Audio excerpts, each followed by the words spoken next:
লুকটা? লাইনা বেশ ভালো লাগছে। মা কেমন কি লুক করবে যখন মেয়ে দায়িত্ব নিয়ে নেয়। তোমাদের সামর্থ্য অনুযায়ী আমি একটা প্যাকেজ নিয়ে চলে এসেছি। তো আমার কাছে low to high bridal package আছে। তোমরা যারা চাইছো অবশ্যই আমার সাথে কন্ট্যাক্ট করে নিতে পারো। চলো আমি আমার ইন্ট্রোটা দিয়ে দিই। হে হ্যালো এভরিওয়ান, আমি হচ্ছে মেকওভার রাখি। আমার লোকেশন ছিল সাঁইহাটি। তো সিদ্ধেশ্বর থেকে বেশি দূর না, আমি একটু হাঁটা পথে রওনা দিয়েছিলাম। আর দেন তারপরে কিন্তু এই ব্যক্তিরা চলে আসে আমাকে লোকেশনে পৌঁছে দেওয়ার জন্য। দুপুরের ভিউ দেখতে দেখতে চলে গেছিলাম ক্লায়েন্টের বাড়ি। ক্লায়েন্টের বাড়ি বলা ভুল হবে, কারণ ক্লায়েন্ট এখানে গেস্ট হিসাবেই এসেছিল।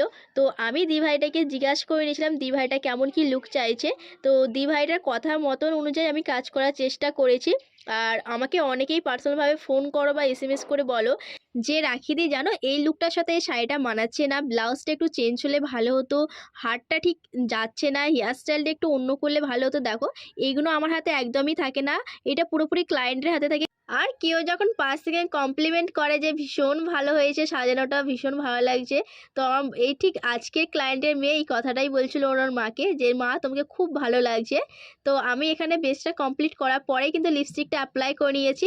তো চলো তোমাদেরকে ফাইনাল লুকটা দেখা। এটা ছিল ফাইনাল লুক। তো চলো তোমাদেরকে বলি আর একটা কথা, আজকে ক্লায়েন্ট কিন্তু কন্টুরিং থেকে ব্লাশার থেকে কিছু অ্যাপ্লাই করেনি, খালি বলেছে আমাকে হাইলাইটার ভরে ভরে দাও, আর কিছু আমার লাগবে না। তো চলো তোমরা কিন্তু অবশ্যই দেখে জানিও এই লুকটা কেমন হয়েছে, আর ক্লায়েন্টের মেয়ে কি বললো সব শেষে সেটাও চলো তোমাদেরকে শোনাই। আমাকে কেমন লাগছে সেটা বলছি। ভালো। লাইনা বেশ ভালো লাগছে। ক্লায়েন্ট আমার সাথে গল্প করছিল যে আমার মেয়ে যদি লাইনার এদিক থেকে ওদিক হয় একদম মাথা খারাপ করে দেয় আমার। তোমরা যারা চাইছো তোমাদের স্পেশালিতে বুক করার জন্য অবশ্যই আমার সাথে কন্ট্যাক্ট করতে পারো, স্ক্রিনে দেওয়া রইল নম্বর।